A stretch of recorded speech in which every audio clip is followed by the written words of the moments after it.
Hi, good afternoon, students. This is Venkatesh Malladi. Now, I am teaching mathematics for 10th class students. Okay, now let us prove a theorem from tangents and subjects. So, let us write the theorem statement. Prove that the lengths of two tangents drawn from an external point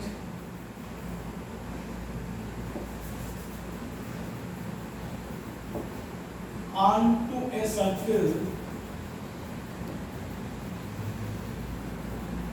are equal.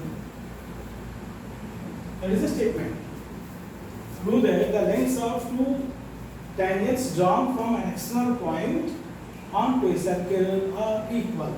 That is the theorem statement. So now, hypothesis. Hypothesis means given.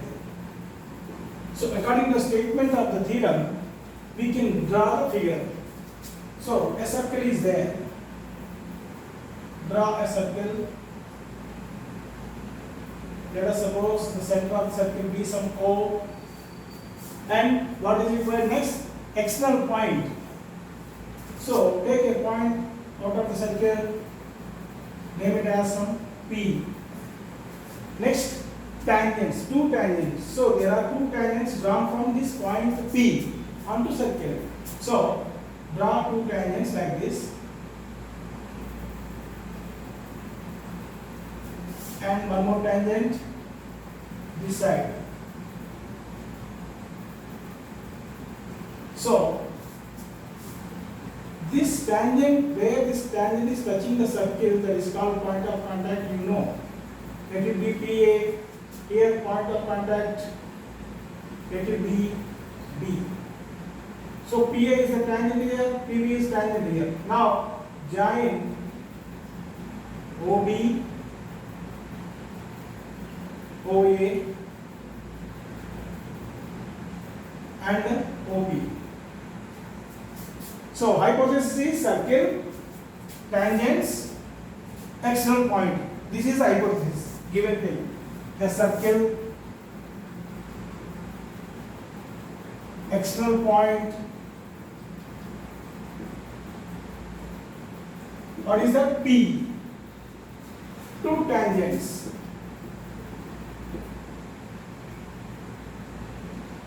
What are they? PA and PB. The next step of the theorem is construction. In some theorems, construction is required, in some theorems, construction is not required. But in this theorem, construction is required. So, what is the construction here? Join OA, comma, OB and OP. Here I am putting the symbol, right angle symbol. Why? There is a theorem in this chapter only, that is, suppose in a circle a tangent is drawn, the point of contact is suppose B, then if you join this center of the circle and the point of contact, then what do you call this? Radius. OB is the radius. Now this OB will be perpendicular to the tangent. That is a theorem. We already proved that. So in any circle, one tangent is drawn. Then if you join the center of the circle and the point of contact of the tangent, if you join both the points, this will be equal to radius, and this radius will be perpendicular to the tangent. So based on the theorem, we can take here and here 90 degrees. So construction is over. Next, RTP. What we have to prove? PA is equal to PB. We can take RTP before construction or after construction, whatever it may be, no problem, nothing will happen. So RTP PA is equal to PB, means tangent PA is equal to tangent PB. You have to show that. Right. Now prove. So to prove this, tangent PA equal to tangent PB, we have to consider two triangles OAP and OBP. Consider triangle OAP and triangle OBP. To prove tangent AP and tangent PA, tangent PB, we have to take these two triangles for congruency. To prove congruency between these two triangles. So let us see which type of congruency will come. Is possible here. Now, in this triangle OAP, we will take angle OAP, and then in triangle OBP, angle OBP, both are corresponding angles and equal 90 degrees. Already I told you there is a theorem in this chapter.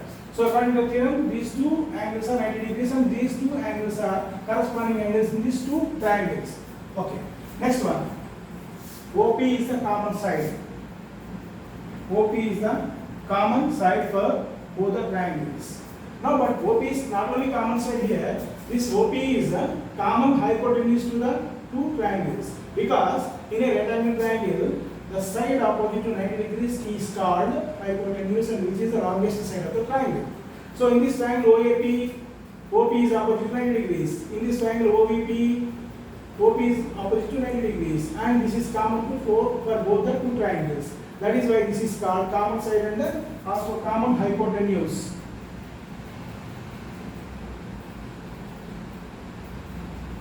Common hypotenuse. Okay. Next one. OA is equal to OB. OA is equal to OB. Why? OA is radius of the circle and OB is also radius of the circle. You know, in any circle you take all the radii are equal. In any circle, all the radii are equal. So, these two are equal radii. Radius is singular and radii is plural.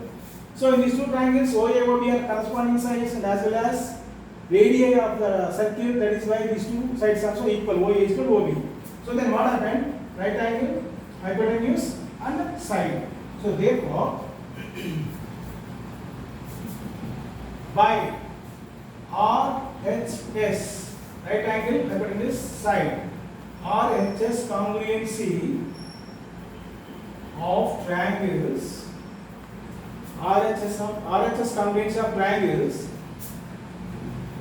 triangle OAP is congruent to triangle OBP. Triangle OAP is congruent to triangle OBP. So immediately we can write the equality of all corresponding parts of the two triangles. That is called CPCT, corresponding parts of congruent triangles. Whenever two triangles are congruent to each other, then all the corresponding parts of the two triangles are equal. So according to that, we can write PA is equal to PB also. PA is equal to PB. So you can mention here CPCT. By CPCT, you can mention here by CPCT. CPCT means corresponding parts of congruent triangles. So, therefore, tangent PA is equal to tangent PB, which we have to show. So, hence shown. Okay, once again I explain. The theorem is prove that the lengths of two tangents drawn from an external point onto a circle are equal. So there is a circle whose center is O, and there is a point, external point, that is P.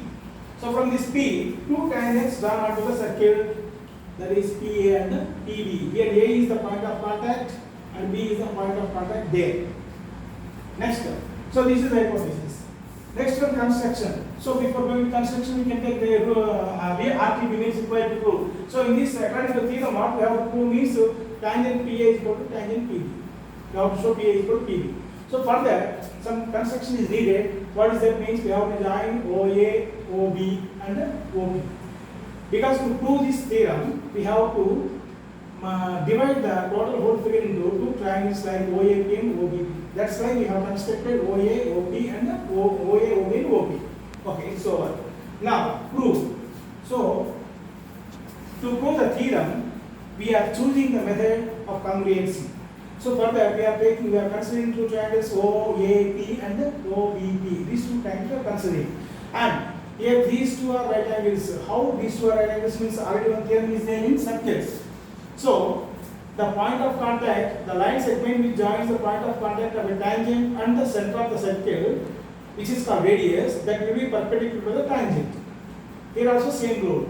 So here OA is the radius and it is the line segment joining center and the point of contact of tangent AP, and that is why this is perpendicular to AP tangent. Similarly here also same thing. So in these two triangles, now angle OAP, angle OBP, both are corresponding angles and both are equal also 90 degrees. Next one, OP.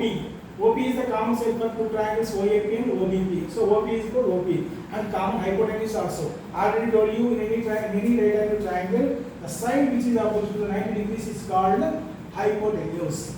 That is why here this OP is perfect. OP is opposite to this 90 degrees and this 90 degrees also. That is why this is the common hypotenuse for right angle triangles OAP and OBP. So I wrote that only here. OP is equal to OP, common hypotenuse. Next one, OA is equal to OB. See, you know OA is radius and OB also radius. OA and OB both are radii. That is why these two triangles, this OA OB are corresponding sides also. That's why you can take equality. OA is equal to OB and radii. So radius is singular and radii is plural. Now, if you see the equalities here, this is right angle, this is hypotenuse, this is side. So RHS. So by RHS congruency of triangles, triangle OAP means this one is congruent to triangle OBP means this one. So then what happened? Triangle OAP is congruent to triangle OBP. Then we know that CPCT rule, corresponding parts of congruent triangles are equal. So according to that, we can take any equality, but we need PA is equal to PB. So we took that PA is equal to PB. PA equal to PB means tangent PA is equal to tangent PB. So that is the theorem. Hence it's shown. Okay.